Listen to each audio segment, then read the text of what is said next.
Ingrese a www.infinito.com.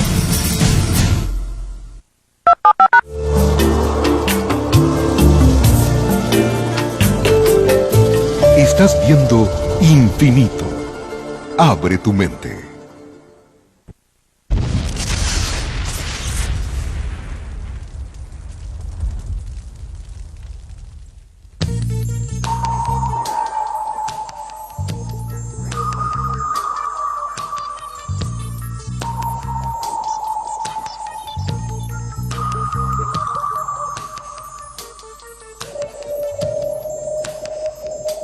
Bienvenidos a Crónicas de OVNIs. Durante muchos años se ha especulado sobre la posibilidad de vida en otros planetas. Se piensa que en algún lugar del espacio, en alguna galaxia lejana o no tan lejana, pueden existir una o más bien miles de civilizaciones inteligentes. ¿Quién sabe? Los científicos no han podido encontrar evidencias suficientes como para afirmar que ese fenómeno es real. Pero los testimonios de millones de personas alrededor del planeta nos abren las puertas a la posibilidad de una realidad ajena a nuestra existencia. En esta oportunidad, Crónicas de OVNIs estuvo en Colombia para conocer algunos de los casos más impactantes de encuentros cercanos en ese país.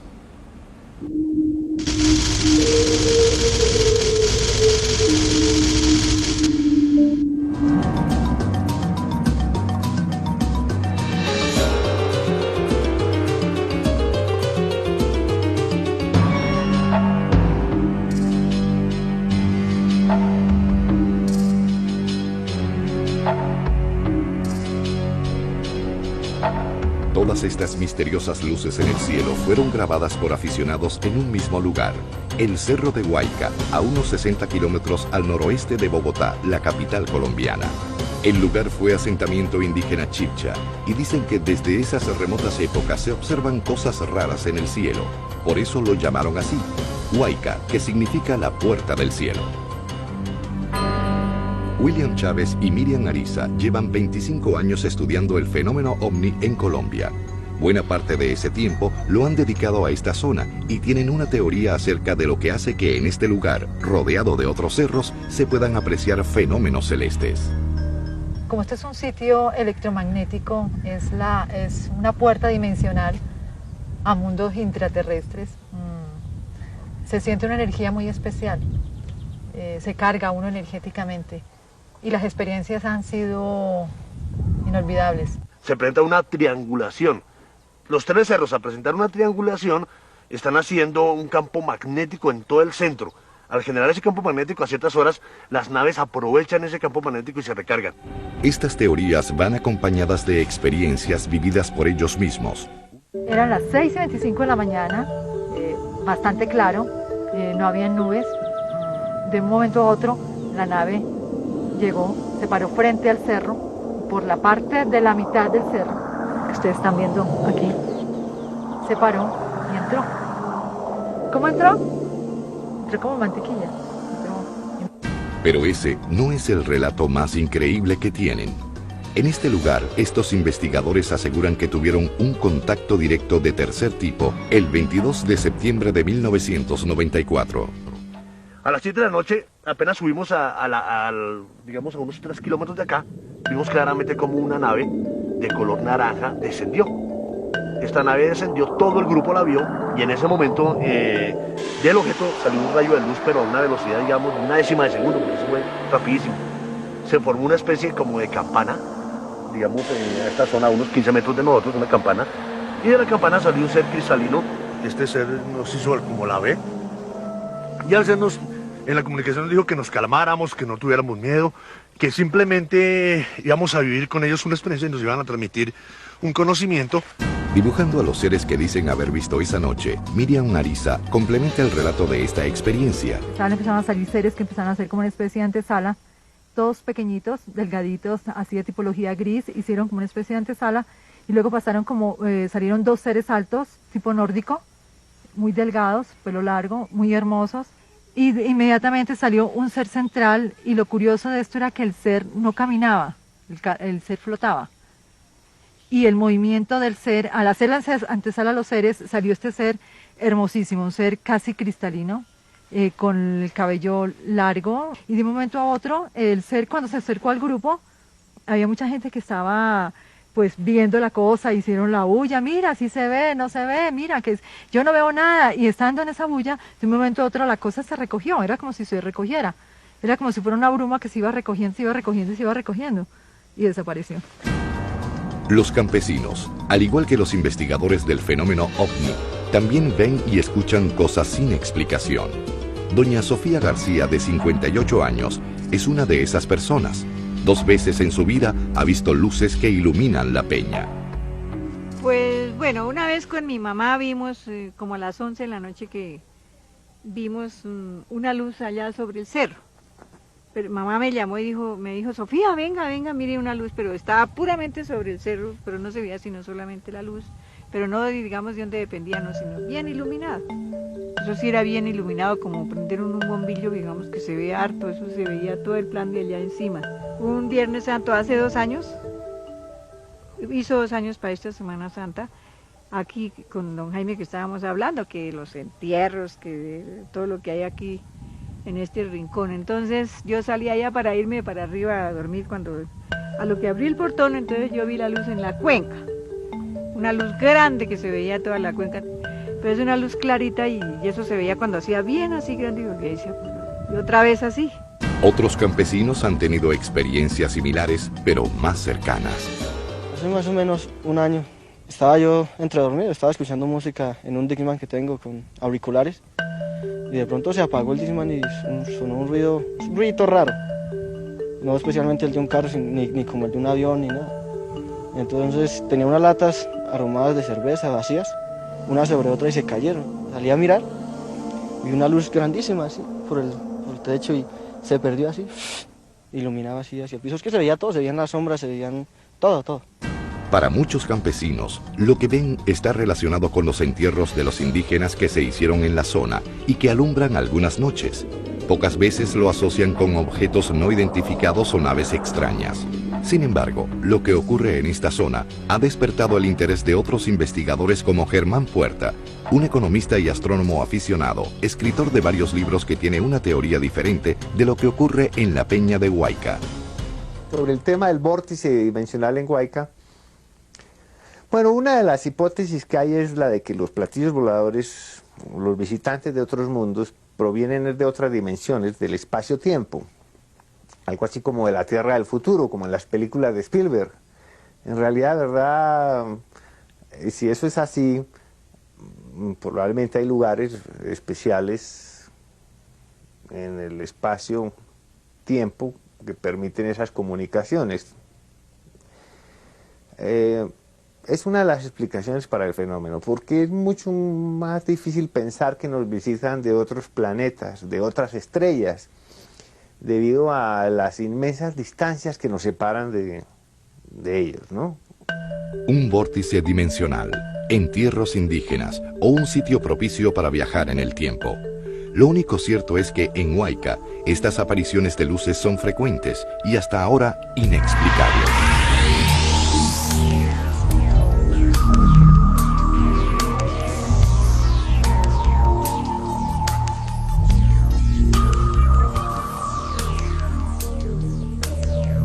Cuando regresemos, 2 extraños objetos voladores aparecieron en las imágenes de un grupo de periodistas que hacían un reportaje sobre una extraña formación piramidal en los límites de la zona arqueológica de Tierra Adentro. Ninguna aeronave de combate ni ninguna aeronave de tipo comercial que haya en este momento en el mundo puede hacer esa elipse, esa figura que describe como se nota la imagen, a esa velocidad. Y un hombre de 64 años revive un contacto extraterrestre ocurrido en 1975. Cuando yo vi a aquella mujer pensé que era la Virgen María, la mejor de todas las representaciones conocidas. Después ella me dijo que no. Ya volvemos.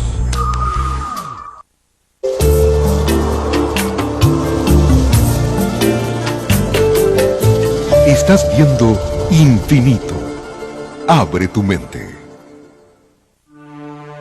Para crear el universo, se necesitó un solo dedo. Para explicarlo, 2. El científico que hizo fácil hasta lo más difícil te explica todo lo que siempre te preguntaste al ver las estrellas.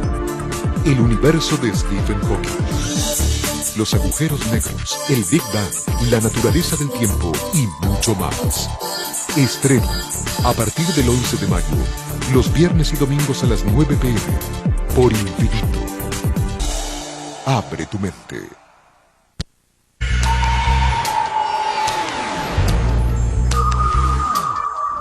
El 24 de junio de 1998, un equipo de reporteros de televisión se encontraba en el suroeste de Colombia realizando un reportaje sobre una extraña formación piramidal ubicada en los límites de la zona arqueológica de Tierra Adentro. Las imágenes que recogieron traían una sorpresa. Veamos de qué se trata.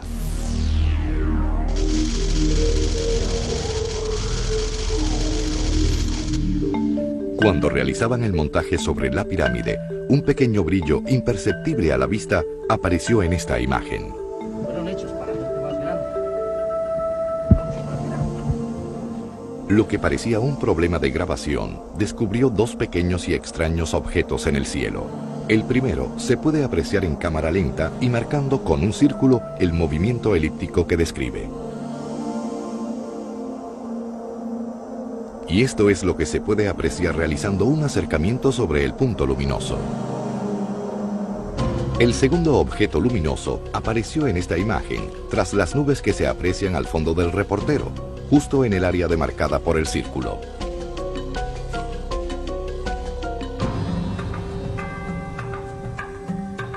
El material fue sometido a observación y análisis por parte del astrónomo Gregorio Portilla de la Universidad Nacional y del coronel Rodrigo Otálvaro de la Fuerza Aérea Colombiana.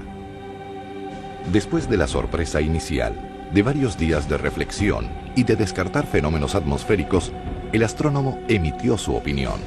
La opinión que me mereció y que todavía me merece es que los objetos que se ven ahí, pasando velozmente, con figuras, formando figuras extrañas, pues desechando todo lo que pudo haber sido, sí podríamos calificarlo como ovnis, ¿sí? En el sentido de que no hemos sido capaces de identificarlos. Es muy posible que se trate de insectos fotoluminiscentes, ¿sí? Pero la verdad sea dicha, no estoy muy conforme con esa explicación. Por lo menos en el sector de la cámara aparecen muy rápido, formando unas figuras que, por lo menos con los conocimientos que yo tengo al respecto del movimiento de los insectos voladores, no corresponde. Y por el brillo también intrínseco de los puntos. Sí, sería muy difícil si se tratara de un insecto, a no ser que fuera un insecto bien grande y con un poder intenso de reflejar la luz. Sí, por eso es que tengo mis dudas al respecto. El coronel de la Fuerza Aérea tiene su propia explicación frente a lo que pudo observar en el material grabado, luego de descartar la posibilidad de que haya sido alguna aeronave o un elemento espacial conocido.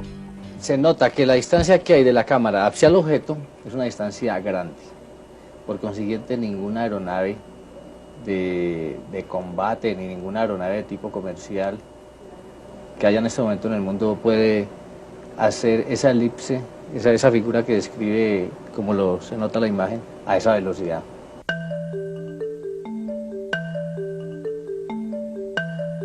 Ninguna es capaz de hacer el movimiento a esa velocidad.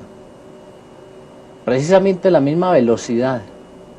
Supongamos que hubiese una aeronave de altas velocidades y que pudiese estar volando a una altura considerable, como de pronto se alcanza a ver ese objeto, se alcanza a apreciar. No está en la capacidad aerodinámicamente de describir esa elipse en esas fracciones de segundo con que aparece la toma. Es imposible aerodinámicamente. Ni ningún ser humano que esté a bordo sería capaz de soportar las gravedades que demandaría describir esa maniobra tan brusca como se observa ahí en tan corto tiempo. Esa es la opinión del coronel sobre la primera imagen.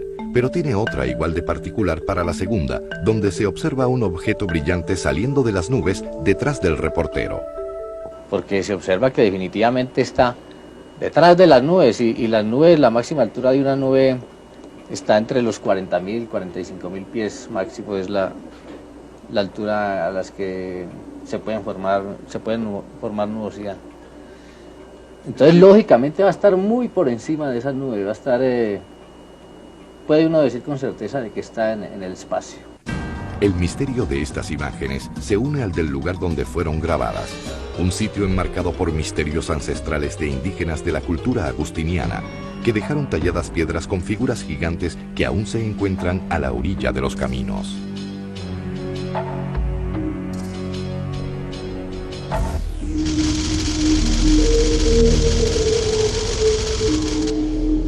Yo venía sintiendo lo que estoy sintiendo ahora exactamente, un estado de ansiedad, como de miedo, de angustia, es lo que nos causa a nosotros cuando tenemos que enfrentarnos a lo desconocido. Y para mí aquello era totalmente desconocido. Esa es la primera impresión que le causa a Juan Osorio, ingeniero colombiano de 64 años, regresar al sitio donde según él fue citado por extraterrestres el 28 de enero de 1975. Las indicaciones que yo había recibido 2 días antes era que en el trayecto entre Bogotá y el sitio al que yo tenía que dirigirme había un ligero repecho, una subida. Luego encontraría un descenso que es este, plano totalmente recto, y allí me encontraría con unos rieles del ferrocarril y a la derecha un árbol que estaría solitario sobre la colina. Esas eran las señales para que yo pudiera llegar hasta el sitio posteriormente. Yo podía ver la zona que ellos me describían. Yo pienso que es un contacto telepático o con visión telescópica o qué sé yo, ¿no? Porque yo podía observar todo lo que escuchaba en mi mente, podía observarlo. 25 años después, todavía existen el árbol y la carretera que le sirvieron de orientación para llegar a este lugar. Es increíble que todavía exista después de 25 años que me sirvió a mí como punto de referencia para poder llegar. Juan Osorio decidió hacer de nuevo el recorrido que hizo para vivir esa experiencia que no era la primera. Cuenta que a los 18 años observó en el cielo una luz desconocida que asoció con el demonio. Ese día decidió retirarse del seminario donde estudiaba para sacerdote de la Iglesia Católica. Yo pensé que definitivamente yo estaba condenado por alguna causa y que yo definitivamente el único derecho que tenía era al infierno, ¿no? 22 años después, Juan Osorio es desahuciado por los médicos que le pronostican 3 meses de vida. Yo tengo problemas con mi salud, tengo una enfermedad terminal, más exactamente tengo un cáncer a la próstata, hay metástasis en órganos adyacentes a este, tengo problemas. Y yo realmente me preparo como para a ver qué sucede después de la muerte. Buscando alivio y preparación para la muerte, asiste a un grupo de meditación. Y allí es donde, dice él, comienza el contacto telepático con seres que se identifican como habitantes del planeta Mara, de la estrella Taigueta, en la constelación de Tauro. Esos contactos terminaron con una cita en este embalse llamado Tominé, ubicado a unos 60 kilómetros al nororiente de Bogotá y cerca de otra laguna, la de Guatavita, sitio donde se dice que los caciques indígenas se bañaban luego de cubrir su cuerpo con polvo de oro. Una historia que dio origen a la leyenda de El Dorado. Me dieron la cita con hora y día, exactamente, un martes 28 de enero de 1975, a las 8:15 de la noche. Hace 25 años que viví esta experiencia, demoré aproximadamente 40 minutos en llegar hasta la cima donde se encuentra el árbol que me servía como punto de referencia.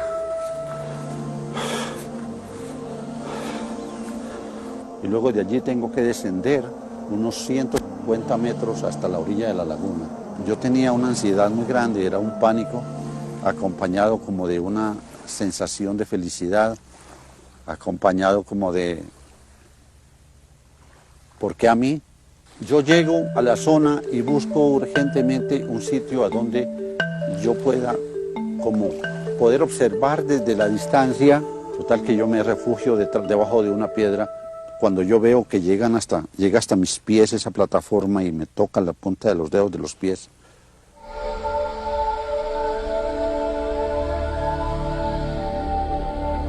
Yo trato de observar y yo no puedo observar en un solo vistazo la nave porque es gigantesca, tiene unos 60 metros de diámetro, le calculo yo. Yo quise como echarme hacia atrás y como retirar mi pie de la luz que me tocaba, pero no podía retroceder más. Pues estaba ya contra la piedra, atrás estaba él. Y me dice, empieza a caminar, somos tus hermanos, no te vamos a hacer daño. Es algo realmente emocionante. Veo hacia un extremo, veo una pequeña baranda que separa el sitio donde yo me encuentro de la estructura de la nave, que es enteriza, no tiene remaches, yo no le veo puertas por ninguna parte. Y luego me dan la bienvenida, veo 3 personas por este lado y otros 2 por este lado. Físicamente son bellos, son bellos. Los hombres que vi yo a bordo de la nave, esta primera oportunidad, eran más hermosos que la mujer más bella de este planeta. Y vi una mujer también a bordo de la nave. Cuando yo vi a aquella mujer pensé que era la Virgen María, la mejor de todas las representaciones conocidas. Después ella me dijo que no, que ella no tenía nada que ver con eso. Para precisar algunos detalles, Juan Osorio dibuja al lado de la laguna la nave en la que estuvo esa noche durante 9 horas. Yo estuve en la parte primera de abajo, que es como la sala de recepción que tiene la nave. Es donde se reúne toda la tripulación. Según el relato de Juan Osorio, en esa nave esa noche fue curado del cáncer por el que estaba desahuciado. Aquí me suben a mí y es donde me someten precisamente al proceso de curación. Me ubican en una especie de círculo amarillo que hay en el piso y luego sale un subtecho y enfocan una especie de cilindro como de plástico de color amarillo, pero es de luz, es luminoso. Luego otro cilindro dentro de este de color naranja que lo hace como más sólido y enfocan un haz de luz totalmente violeta a través de mi coronilla. Y yo podía ver que a través de todos mis poros esta luz salía, brotaba como si fuera una coladera, una regadera. Después de esto, visitó de nuevo al médico. El cáncer que decía tener había desaparecido y la única explicación científica que se le dio fue la de un error en el diagnóstico inicial. Pero a esta experiencia, Juan Osorio dice que se sumaron otras 3. En una de ellas pudo observar el cuarto de máquinas de la nave, del que posteriormente hizo este dibujo.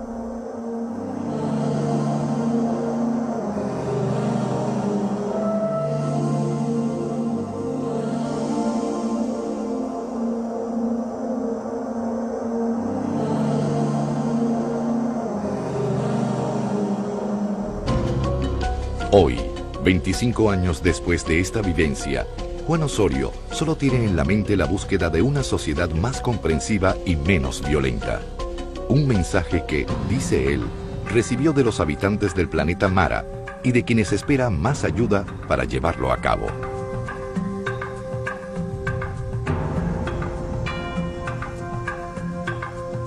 Yo le pediría más bien a ellos un poco más de vida, mayores herramientas, más sabiduría para poder orientar a la raza humana, para poder colaborarle a la raza humana en la comprensión de su por qué estoy aquí y para qué estoy aquí.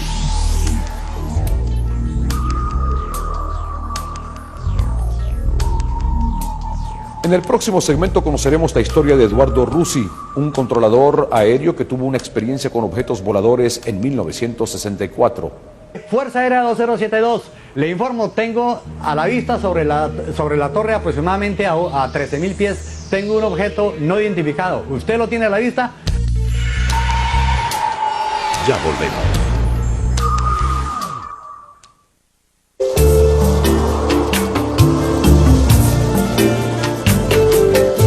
Estás viendo Infinito. Son muchos los pilotos aéreos que han reportado incidentes con objetos extraños en el cielo, luces que siguen a los aviones o señales desconocidas en los tableros de control. El misterio que envuelve estos encuentros sigue sin respuesta. Sin embargo, testimonios como el de nuestra próxima historia nos ayudan a corroborar la idea de que algo extraño está sucediendo en el espacio aéreo desde hace algún tiempo.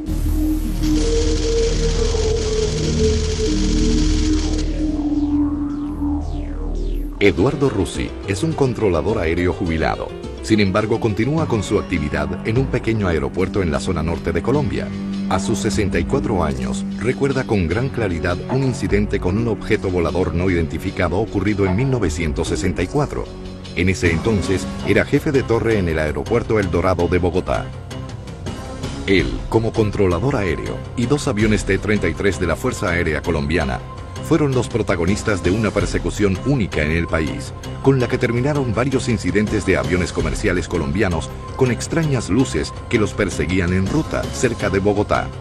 Uno de esos casos sucedió con un avión Lockheed L-1049, más conocido como Super Constellation, que volaba entre Cartagena y Bogotá.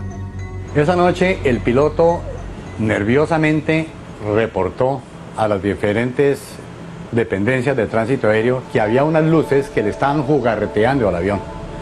Lo alcanzaban, lo pasaban, después se le enfrentaban, se le venían en sentido contrario y así le jugarretearon por espacio de un poco más de media hora.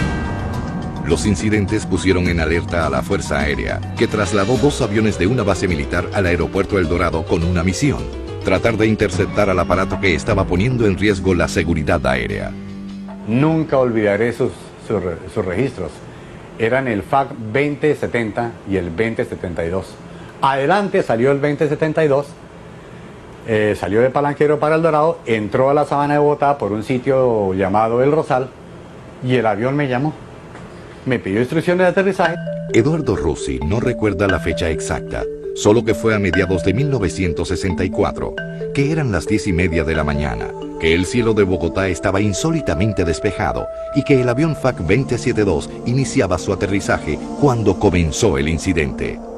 Él fue advertido por 2 llamadas telefónicas de una luz extraña ubicada sobre la torre de control. Pegué la cabeza bien contra el vidrio de la torre, cuando sí señor, observo yo.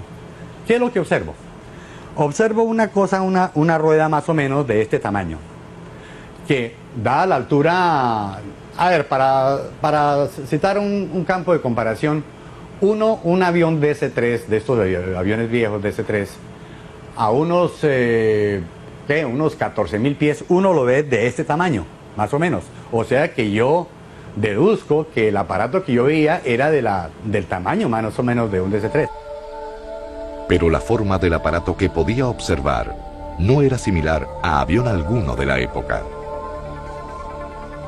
Pues sí, yo veía una rueda, una cosa así, en donde parecía como una rueda de balineras, una rueda de esas de balineras, en donde donde van los balines, donde van las esferas, se veían unas manchas como negras y entre balinera y balinera se veía como una luz amarillenta.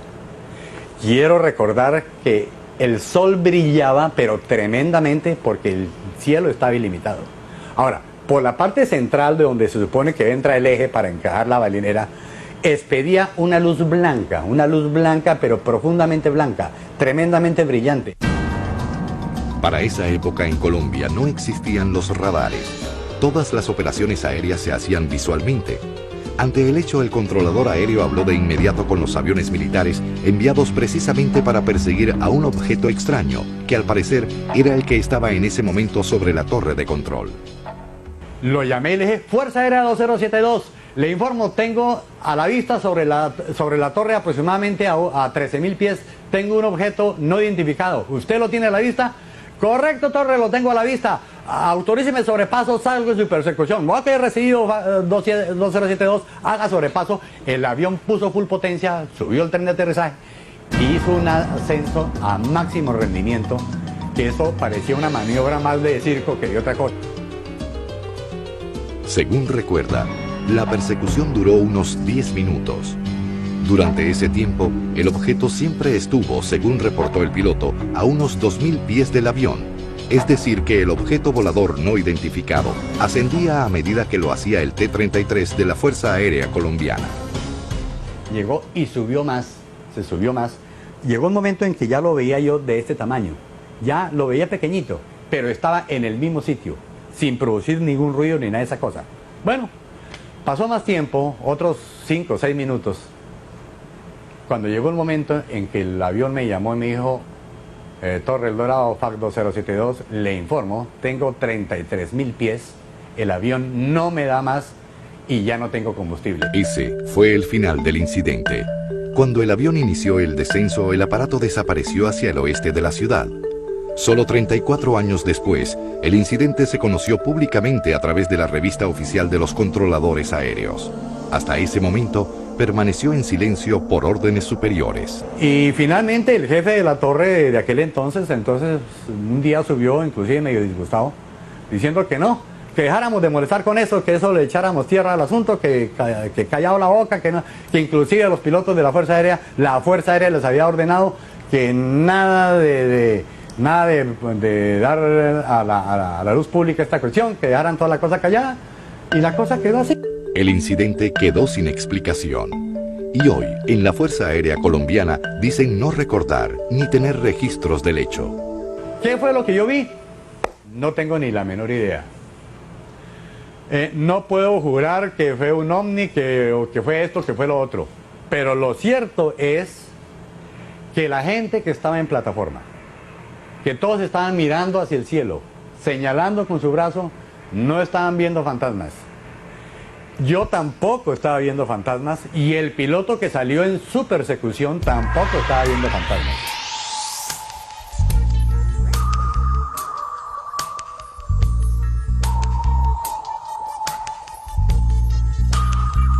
La aparición de misteriosas luces en el cielo es bastante frecuente en metrópolis como Santiago de Chile, Sao Paulo o Ciudad de México.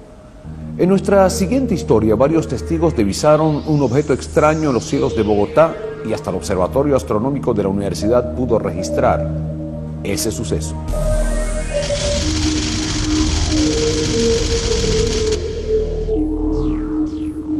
La tarde del 13 de diciembre de 1996, Bogotá tenía un cielo despejado. El Circo Chino de Pekín realizaba una presentación para los hijos y familiares de los miembros de la Fuerza Aérea. En ese lugar estaba el cabo primero Juan Carlos Morales, camarógrafo oficial del organismo militar. Yo soy productor camarógrafo. Realizo el noticiero de la Fuerza Aérea Colombiana, que se distribuye a todas las unidades de la Fuerza Aérea. Cuando regresaba a su sitio de trabajo, se sorprendió viendo a varias personas mirando hacia el cielo. Una de esas personas era don Evaristo Corontón, propietario de un restaurante en la zona aledaña al lugar donde se presentaba el circo. Y lo que él estaba observando era algo extraño y luminoso sobre esta ciudad de 6 millones de habitantes. Dos aparatos, por allá más o menos, redondos y con luces luminosas, durante más o menos 2 segundos. Cuando bajé la cara y volví a mirar hacia arriba, ya no estaban. Ya no los volví a ver. Pero el cabo no los perdió de vista y con su equipo logró registrarlos en estas imágenes.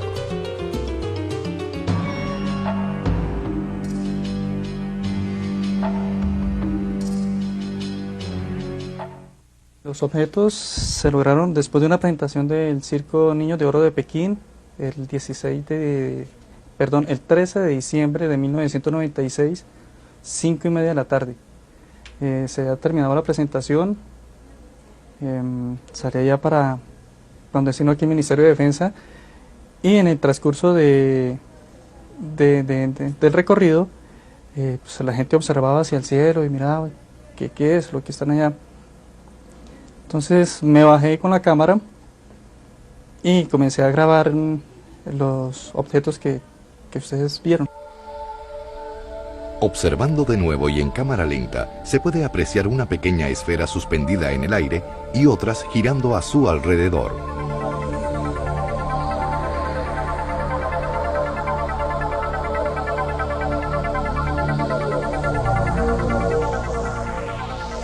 Pero si estas imágenes son sorprendentes, lo más interesante alrededor del avistamiento de estos objetos voladores no identificados se produjo en la Universidad Nacional. Allí, los astrónomos también observaron el fenómeno a través de los telescopios. Entre ellos estaba el director del Observatorio Astronómico, quien un mes después hizo esta descripción a un noticiero local. Como hacia las 5 de la tarde de ese día, un colega me llamó telefónicamente reportando que en la zona del lago estaban viendo un objeto luminoso hacia el punto cardinal norte, unos 40 grados de altura.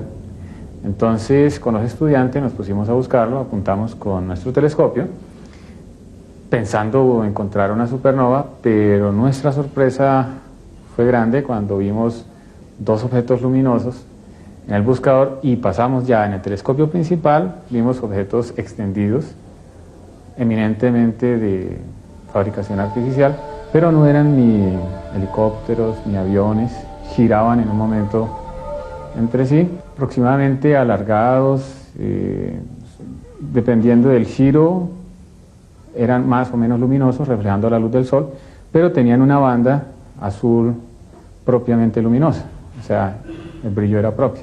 Simplemente que son objetos relativamente grandes, pues ocupaban unos 8 o 10 minutos de arco en el campo visual del telescopio y pues no conocemos más detalles.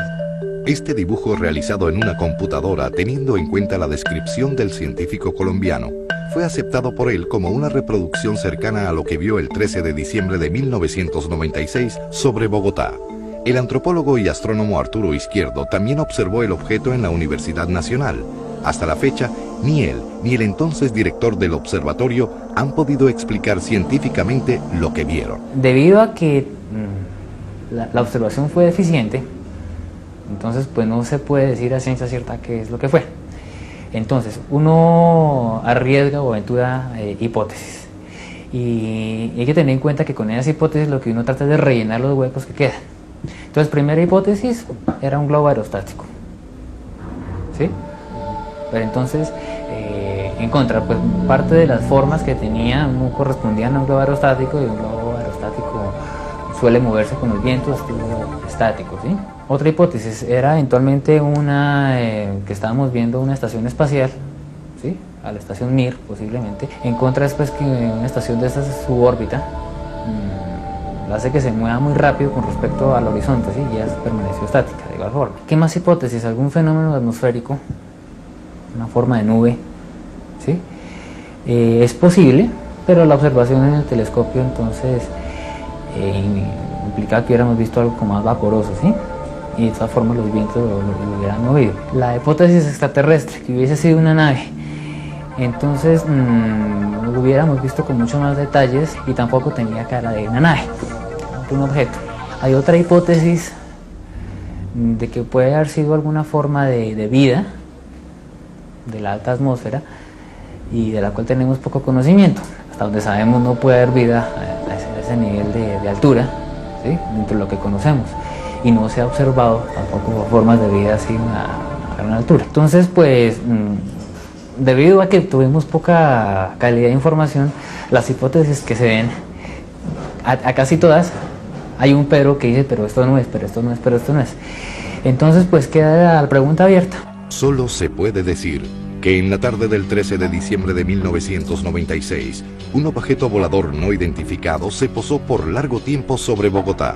Fue grabado por un miembro de la Fuerza Aérea, observado por científicos y no fue registrado por los radares militares y civiles.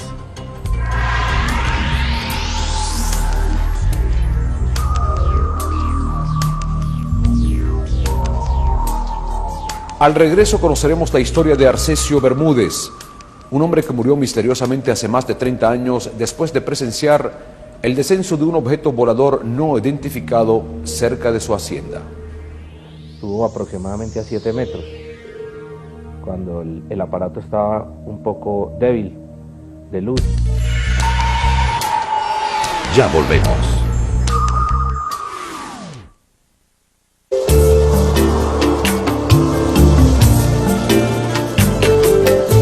Estás viendo Infinito.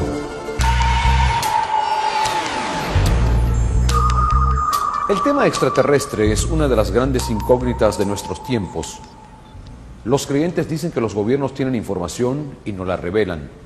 Los escépticos piensan que se trata simplemente de alucinaciones y mentiras. Sin embargo, cosas inexplicables han sucedido. Nuestra próxima historia es un claro ejemplo de ello.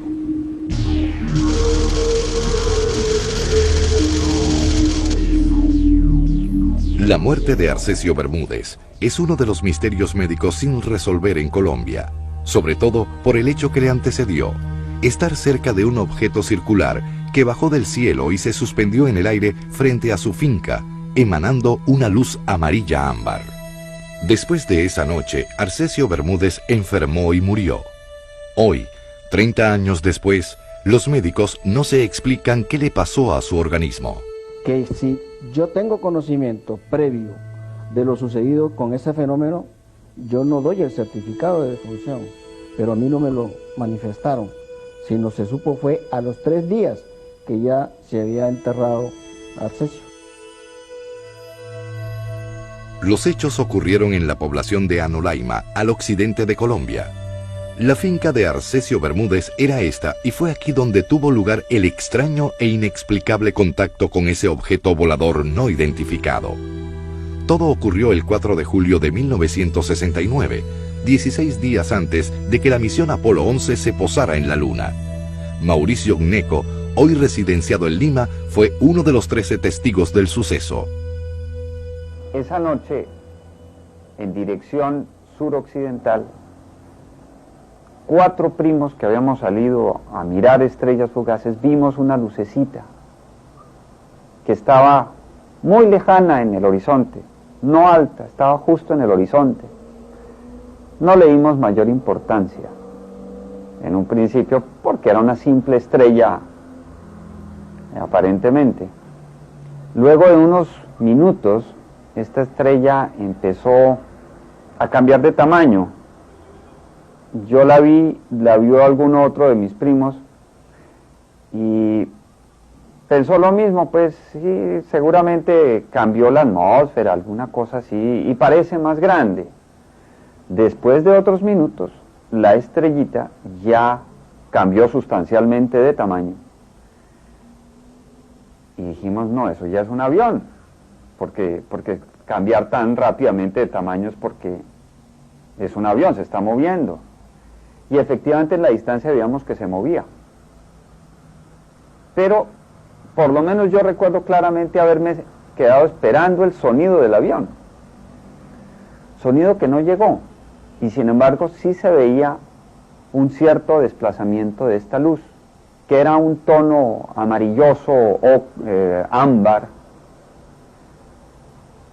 que en su movimiento empezó a cruzar justo enfrente. La luz fue observada en este lugar.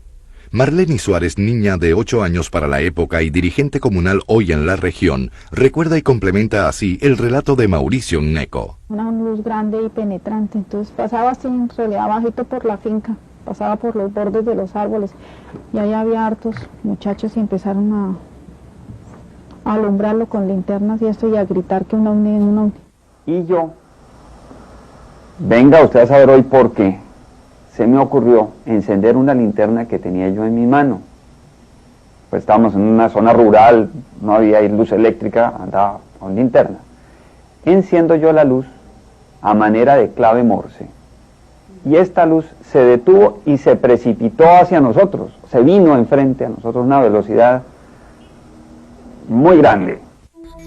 Lo que vieron estas personas, una luz ámbar de unos 2 metros de diámetro que bajó del firmamento, quedó plasmado en este dibujo y en una grabación realizados durante un procedimiento de hipnosis al que fueron sometidos los testigos.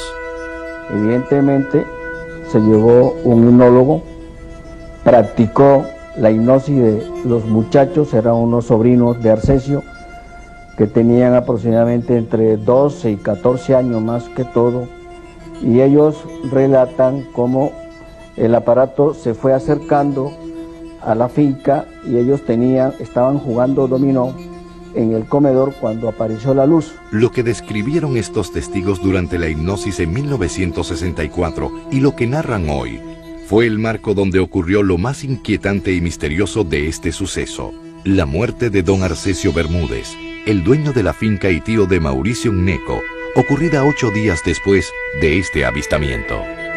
Él fue la persona en ese caso que estuvo más cerca del aparato, estuvo aproximadamente a 7 metros, cuando el aparato estaba un poco débil de luz. El artefacto se encontraron, Arcesio y el artefacto enfrente, y permanecieron como mirándose durante un par de minutos. Pero ni Arcesio ni el artefacto actuaron o tuvieron intención de hacerlo uno sobre otro, o sea, señales o comunicarse, abrirse, moverse, no, permanecieron como mirándose. Cuando él estuvo cerca, el aparato se prendió con gran intensidad y desapareció. En ese momento, probablemente esa luz fue la que lo irradió. Y la muerte se cree que fue por irradiación de rayos gamma. El médico de la familia, César Esmerald, para ese entonces subsecretario de Salud de la capital colombiana, confirma que a esa conclusión llegaron varios científicos venidos de Estados Unidos y Europa. Ellos llegaron a la conclusión de que Arcesio había sido víctima de los rayos gamma, es decir, que atraviesa la materia orgánica y no deja ningún rastro. De ahí que ellos hubieran solicitado que se le hiciera la exhumación. Sin embargo, la familia se negó a realizar el procedimiento. Por eso, la hipótesis nunca se pudo comprobar. Lo que sí quedó en la historia clínica fueron los extraños síntomas de Arcesio Bermúdez antes de su muerte. Primero que todo, frío, totalmente frío, muy frío. Y en el traslado de la finca a Bogotá, varias veces a hacer deposición, pero era totalmente negra. Y el otro síntoma así extraño es que no pudieron, allá aquí en Bogotá, que no pudieron tomarle muestras de sangre, porque la sangre ya estaba cristalizada. Hipotérmico, completamente frío, no tenía temperatura. El diagnóstico oficial de la muerte fue el de una enterocolitis, una infección intestinal que no es mortal. Sin embargo, en este caso, la víctima no tenía defensas. Indudablemente que la enterocolitis fue un efecto de ese tipo de rayos, puesto que se supone que inmediatamente esos rayos le ocasionaron una pérdida de las defensas, o lo que es lo mismo, quedó completamente sin defensa bajo el punto de vista de la inmunología. Gustavo Queiseno y Carlos Rojas, campesinos de la zona, recuerdan a la víctima como un hombre sin problemas de salud antes de este incidente. Más o menos alentado y buena persona. Eran formales más bien. Buenas personas, enérgicas, de ambiente, de trabajo en su finca. No se les veía pues nada de raro, ¿no? Él vivía ahí en su finca, porque era el sitio de ellos. La muerte de Arcesio Bermúdez fue registrada en el diario El Tiempo el 18 de julio de 1969. Sin embargo, el caso no terminó con el fallecimiento del hombre que se acercó al objeto. Después de su muerte ocurrieron 3 acontecimientos extraños. El primero con la hermana, que lo trasladó a Bogotá cuando enfermó. La tía, o sea, la hermana de él, se llamaba Serlina, ella lo trajo abrazado en el carro, lo trajo recostado, ella fue la que lo lidió prácticamente. Y después de que él murió, ella todo este lado se le puso frío, el lado izquierdo del cuerpo, y así le quedó frío hasta que murió. O sea que todo este lado siempre le quedó frío, el mismo frío que tenía él. El costado del cuerpo que se le enfrió a la mujer fue el mismo en el que recostó a su hermano. El segundo hecho extraño ocurrió con su cadáver. Lo que dicen en el pueblo de Anolaima es lo que relata este sacerdote ya retirado. Y que luego los americanos vinieron por él para examinarlo en los Estados Unidos. El cuerpo desapareció de este camposanto de la capital colombiana. Sí, pues se hizo el entierro y lo enterraron en el cementerio central, aquí de Bogotá. Aproximadamente como a los 6 años, mi papá, Joaquín Bermúdez, procedió a ir a sacar los restos. Cuando abrieron la tumba no había no había ningún cadáver. O sea que el cadáver, si es verdad, el cadáver desapareció. Desapareció, nunca se encontraron los restos.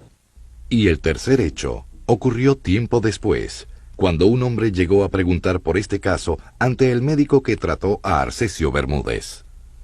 Y él me lo envió para que yo lo llevara al sitio donde había aparecido el ovni, en Anolaima. En los comentarios que él me hizo, me dijo que ese cadáver se había desaparecido y que estaba en París, que lo tenían en investigación. Pero más allá de esa afirmación, lo que sorprendió a Gustavo Bermúdez fue un rasgo físico de ese hombre. Pues el señor me pareció muy extraño por la forma de las orejas. Las orejas eran un poco alargadas, bastante puntudas, pero la forma sí era la forma común y corriente de un humano. Ese hombre estuvo en la finca, hizo algunas pruebas y desapareció. La muerte de Arcesio Bermúdez y la desaparición de su cadáver siguen en el misterio, pero su familia asocia todo con el objeto circular de luz ámbar que se suspendió en el aire frente a la casa de su finca el 4 de julio de 1969. La polémica en torno a la existencia de estos fenómenos es debate constante entre expertos y estudiosos del tema OVNI. Hasta ahora no se tienen pruebas científicas exactas que corroboren los testimonios de todas las personas que han experimentado estos encuentros. Pero se espera que en un futuro no muy lejano las investigaciones traigan respuestas certeras. Hasta la próxima.